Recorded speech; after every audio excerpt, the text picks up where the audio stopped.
배달의 민족이라는 앱에 업체가 올라온 게 한 100배 이상은 늘은 것 같아요. 안녕하세요, 사업야입니다. 오늘은 현재 요식업 중에 배달 음식점을 하시는 그런 업체들한테 좀 가장 큰 이슈가 요기요가 배달의 민족을 흡수했던 게 큰 이슈죠. 정말 많은 전문가들이 걱정을 하고 있고, 또 그쪽에 종사하고 있는 저희 같은 업체들은 근심거리가 하나둘이 아니죠.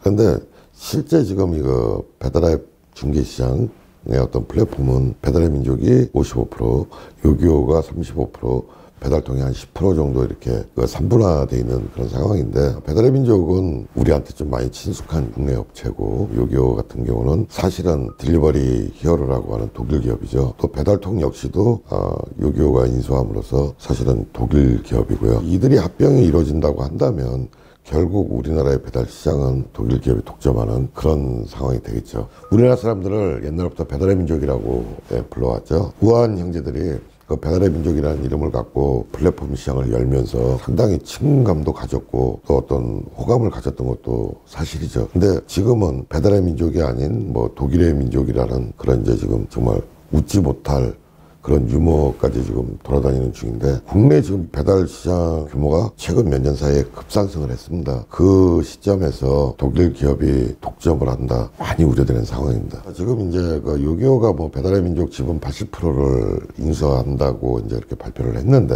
아직까지 남은 거는 이제 공정거래위원회 심사를 통과해야 되죠.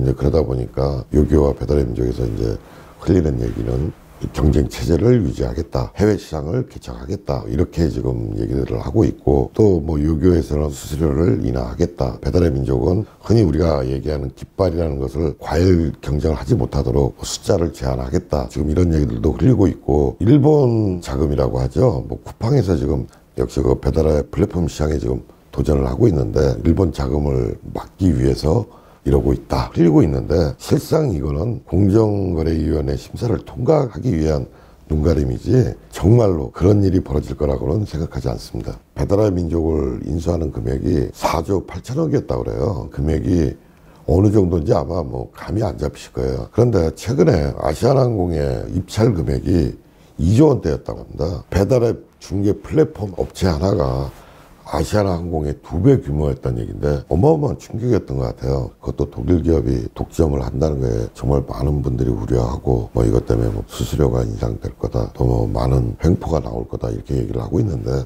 저는 배달의 민족 요기요하고 사실 오랜 기간 그들을 통해서 장사도 했고, 또 현재도 현업에 종사하고 있는 사람으로서 조금은 다른 각도에서 이들이 합병하는 과정을 우려하고 걱정스러운 점들을 한번 오늘 이 자리에서 말씀을 드려보려고 합니다. 이제 배달의 민족을 한번 말씀드려 볼게요. 배달의 민족 같은 경우는 초기에 사실 영업사원들이 정말 업소들 부지런히 다녔습니다.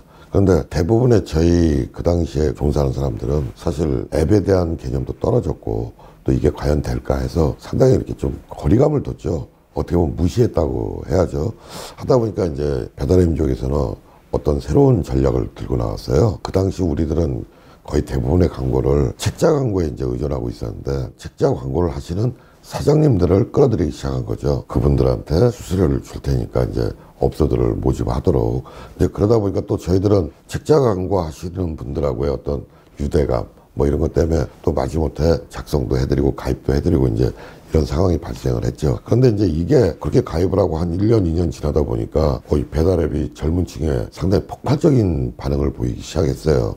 그러다 보니까 배달 플랫폼이라는 것을 인식하고 그쪽으로 들어가기 시작했는데, 이제 이때부터 배달의 민족에서는 엄청난 일을 만들기 시작하죠. 물론 창업하면서 돈을 많이 들이기도 했을 거고, 또 기업은 영리를 목적으로 하기 때문에 어떤 이익을 추구하는 건 맞지만, 이쪽 계통에 종사하는 사람들 입장으로 볼 때는 일들을 많이 벌리기 시작했어요. 첫 번째로 보면 이제 슈퍼리스트라는 걸 만들어 갖고 광고비를 받고 있음에도 불구하고 또 경매라는 걸 통해서 광고비를 더 받아들인 거죠.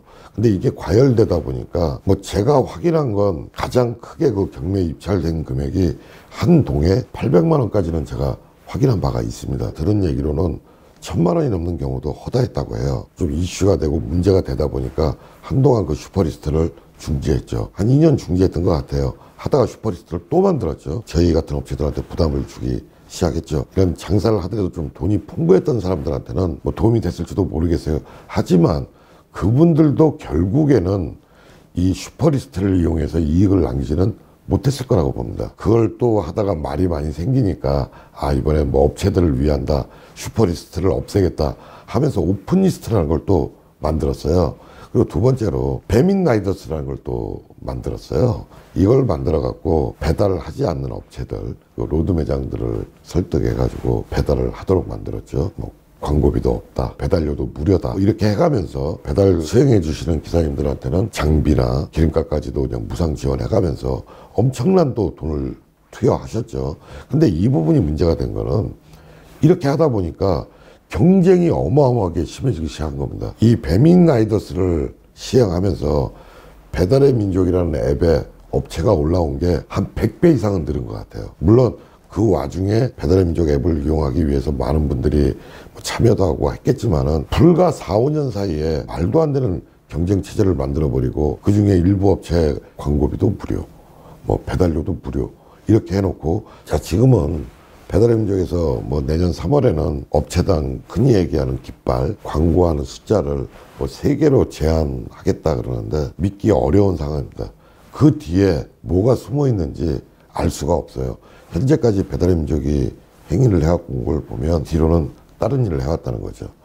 자, 그러면 이제 두 번째로 요기요에 대해서 한번 말씀을 드려볼게요. 이제 요기요 같은 경우는 초기에 영업사원들이 참 정말 열심히 돌아다녔습니다. 그리고 전화로 정말 많은 컨택을 했던 것 같아요. 하루에 심할 때는 3번, 4번씩 요기요에 등록을 해달라고 가게로 전화가 오고 뭐 이럴 정도로 이제 열심히 했던 것 같은데, 요기요에서 제한하는 수수료가 너무 비싸다 보니까 사실 많이 망설였던 것도 사실이고, 그런데 이제 배달의 민족이라는 앱이 조금 발전하는 걸 보면서 사실 요기요에도 가입을 하기 시작했죠. 근데 수수료가 거의 뭐 15%에 달했기 때문에 상당히 좀 비쌌던 것도 맞고요. 그런데 저희 뭐 아는 분들은 다 알고 계시지만 사실 아직도 이거 모르시는 분들이 많더라고요. 이 요기요에서도 배달 수수료에 차별을 뒀던 거예요. 뭐 쉽게 말씀드리면 대형업소들, 뭐 프랜차이즈들 이런 데는 4%, 5%의 그런 정도의 수수료를 부담시키고 계약을 하고, 일반 저희 같은 업소들은 15%대에 달하는 그런 금액으로 수수료 계약을 했던 거죠. 실제 요기요에 많은 항의도 했었지만은 뭐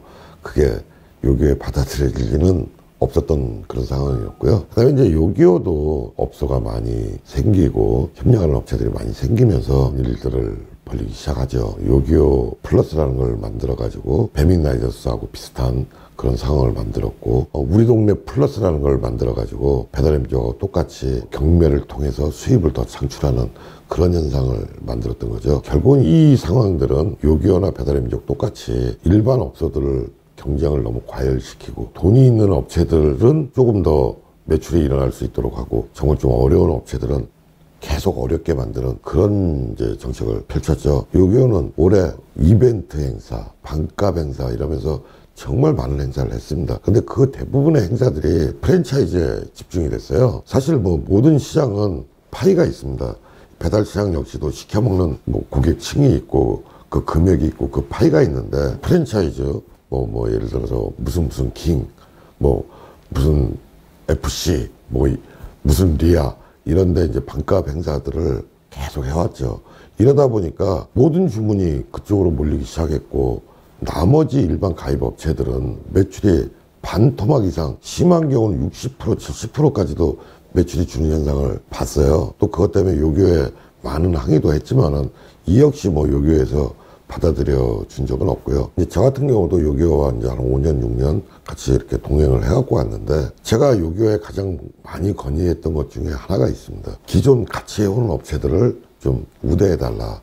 또 그 업체들하고 좀 상생할 수 있는 길을 만들어달라. 뭐 요기요에서는 묵묵부답이었지만 신규 업체들은 할인을 해준 거예요. 수수료를. 뭐 6개월 동안 8% 이런 식으로 이제 그런 상황까지 왔죠. 이런 일을 했던 이 두 기업이 합쳐가지고 슬로건을 내거는 거는 소비자들을 위하고 업소들하고 상생을 하겠다고 합니다. 어디까지 믿어야 되는 건지, 정말 이번 일이 계기가 돼서 상생을 했으면 좋겠는데 그런 일을 해줄까 좀 많은 생각을 해봐야 될 것 같고요. 정책을 펼치는 그런 분들한테 부탁을 드린다면, 하나의 플랫폼 업체한테 자기 목숨줄을 맡기고 가야 된다고 한다면 이제는 정부에서 좀 적극적으로 나서줘야 할 것 같고요. 어떤 플랫폼 시장을 만들어서 자영업자들을 좀 살리고 경기를 활성화할 수 있는 그런 계기가 됐으면 하는 게 개인적인 바람이기도 하고, 이 수많은 자영업자들을 살리는 그런 계기가 될 거라고 믿습니다. 여기까지입니다.